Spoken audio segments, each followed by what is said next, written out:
Di awal film kita akan diperkenalkan dengan seorang pria bernama Connor, yang mana ia ini adalah salah satu mantan anggota pasukan khusus Amerika yang telah memutuskan pensiun dari dunia militer. Kini ia menjalani kehidupan sehari-hari yang jauh lebih tenang di kota Barcelona. Namun ketenangan itu tidak berlangsung begitu lama. Selang beberapa kemudian, Connor menerima panggilan video dari keponakannya yang bernama Riley. Ia bekerja sebagai salah satu seorang reporter di Ukraina. Namun panggilan itu bukan sekedar untuk mengabarkan keberadaannya. Di sana Riley telah disandra sekelompok tentara Rusia yang dipimpin oleh seorang pria tua bernama Immanuel Konip. Di hadapan Connor, Immanuel menjelaskan bahwa Riley telah menyebarkan berbagai pemberitaan yang dianggap telah merugikan Rusia. Hal itu membuat Immanuel tampak begitu marah. Dengan penuh percaya diri, Immanuel kemudian menantang Connor. Jika ingin Riley dibebaskan, Connor harus datang ke Ukraina dan berhadapan langsung dengannya. Mendengar ancaman tersebut, Connor berusaha agar tetap terlihat tenang.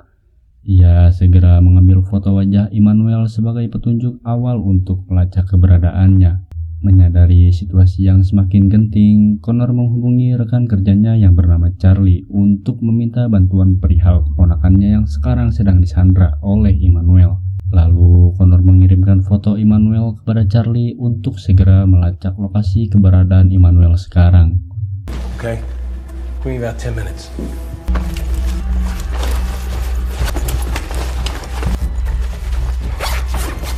Tak lama kemudian, Connor akhirnya menerima kabar yang telah ia tunggu. Charlie kembali menghubunginya setelah berhasil melacak keberadaan Immanuel Konip.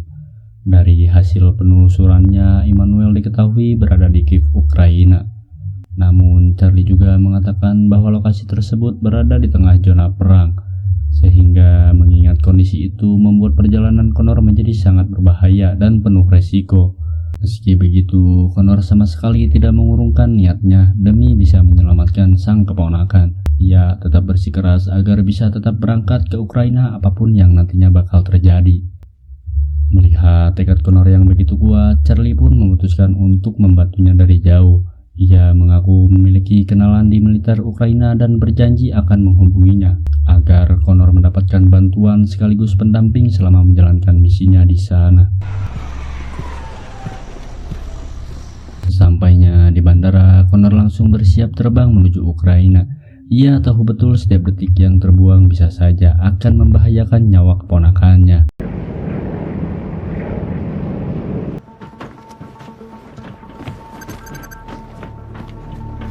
Setibanya di Ukraina, Connor segera menghubungi kembali Charlie untuk memberi kabar bahwa dirinya telah tiba dengan selamat. Charlie kemudian meminta Connor agar tetap menunggu di lokasi karena seorang tentara Ukraina yang merupakan rekannya sedang dalam perjalanan untuk menjemputnya. Tak berselang lama, seorang pria bernama Danny akhirnya tiba di lokasi. Danny merupakan rekan Charlie yang akan membantu sekaligus mendamping Connor selama menjalankan misinya di Ukraina. Setelah saling memperkenalkan diri, Danny pun mengajak Connor masuk ke dalam mobilnya untuk segera menuju tujuan berikutnya. Di tengah perjalanan, Connor dan Danny terlihat sedang berbincang santai di dalam mobil. Namun, suasana yang awalnya tenang mendadak berubah ketika sekelompok mafia tiba-tiba menghadang laju kendaraan mereka. Merasa situasinya tidak beres, Connor dan Danny memutuskan turun dari mobil untuk melihat apa yang sebenarnya terjadi. Benar saja, kelompok tersebut ternyata sengaja datang untuk mencoba menghalangi mereka. Meski jumlah lawan jauh lebih banyak, Connor sama sekali tidak menunjukkan rasa takut. Dengan kemampuan bertarung yang dimiliki sebagai mantan pasukan khusus, ia langsung memberikan perlawanan sengit hingga membuat para mafia itu tidak berdaya. Yeah.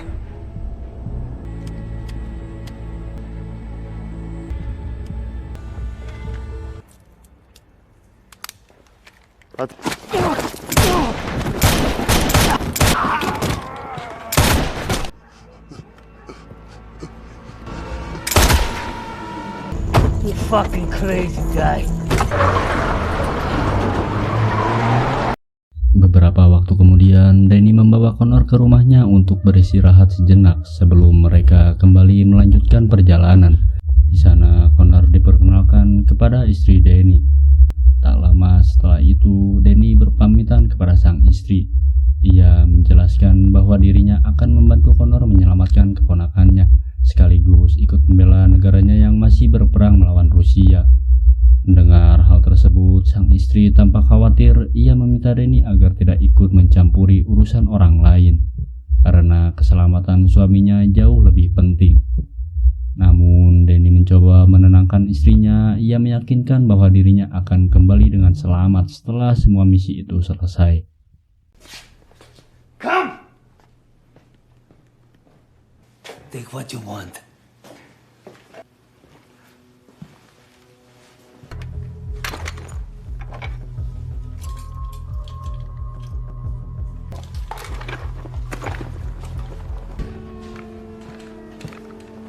Repite.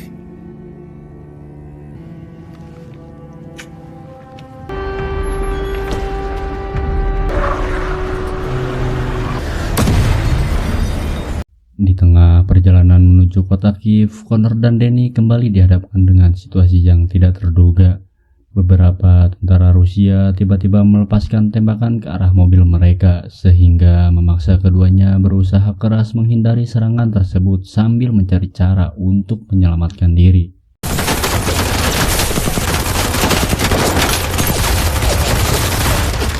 Di sini, Connor dan Danny nyaris kehilangan nyawa akibat serangan tersebut.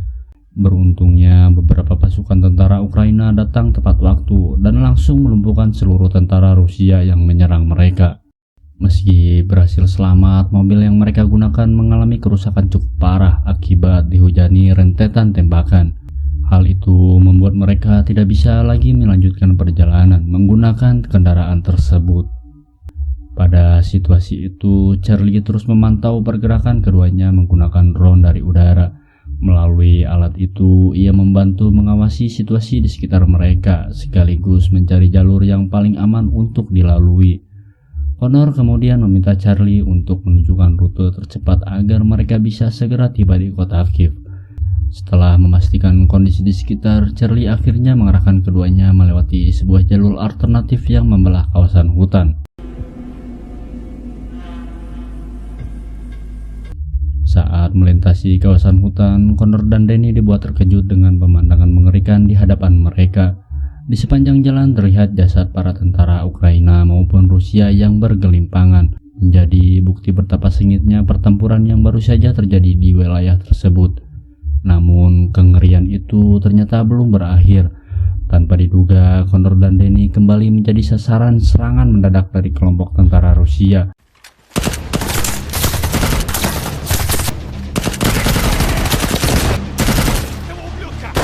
Meski jumlah mereka jauh lebih banyak, Connor dan Danny berhasil melumpuhkan semua tentara Rusia.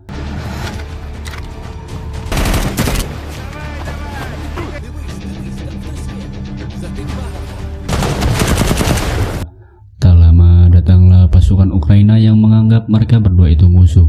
Di sini Danny menjelaskan bahwa dia adalah merupakan mantan pasukan khusus Amerika yang sedang menyelamatkan keponakannya. Alhasil, Connor tidak jadi ditembak. Sedari awal mereka sudah saling menodong senjata.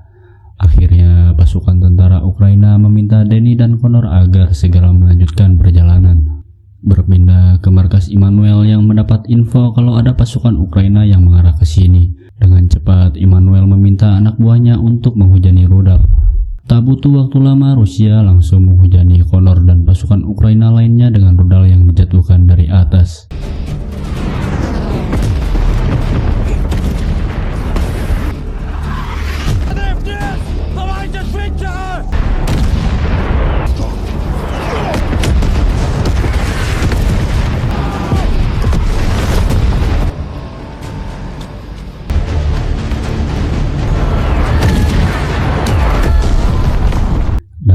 Insiden ini membuat Connor harus mendapatkan kehilangan kesadaran. Setelah serangan itu berhenti, Connor kembali sadar, lalu ia bertanya kepada Danny kemanakah pasukannya yang lain. Danny menjawab kalau mereka telah gugur dan menyisakan hanya mereka berdua. Karena sudah tidak mempunyai banyak waktu, Danny pun mengajak Connor untuk melanjutkan perjalanan. Beberapa jam kemudian, Connor dan Danny akhirnya tiba di kota Kiev, lokasi markas Immanuel Koenig berada. Setibanya di sana, mereka disambut dengan pemandangan kota yang hancur akibat peperangan.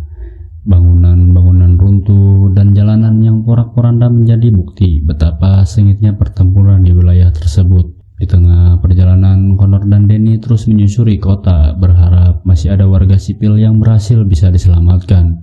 Namun mereka tiba-tiba harus menghentikan langkahnya dan segera berlindung di sebuah toko yang telah hancur ketika sebuah tank baja Rusia melintas di depan mereka.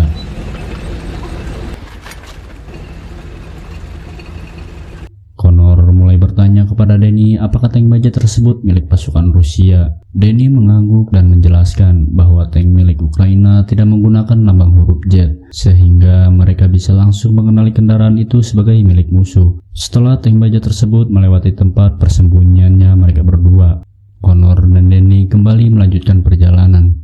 Namun belum sempat berjalan jauh, sebuah drone penghancur tiba-tiba datang menyerang mereka, memaksa keduanya kembali berlari menyelamatkan diri dalam aksi kejar-kejaran yang menegangkan.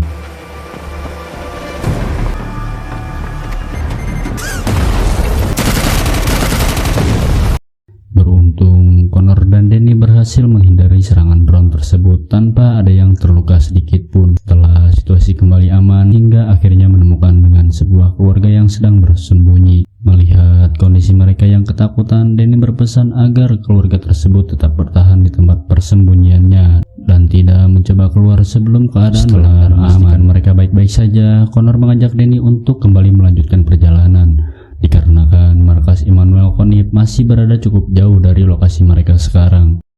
Tak terasa malam pun sudah tiba, sementara Connor dan Danny masih terus berjalan menuju markas Immanuel Koenig.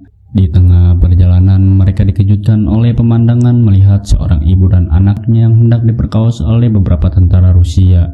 Tanpa ragu sedikit pun, Connor memilih langkahnya untuk menyelamatkan warga sipil yang berada dalam bahaya.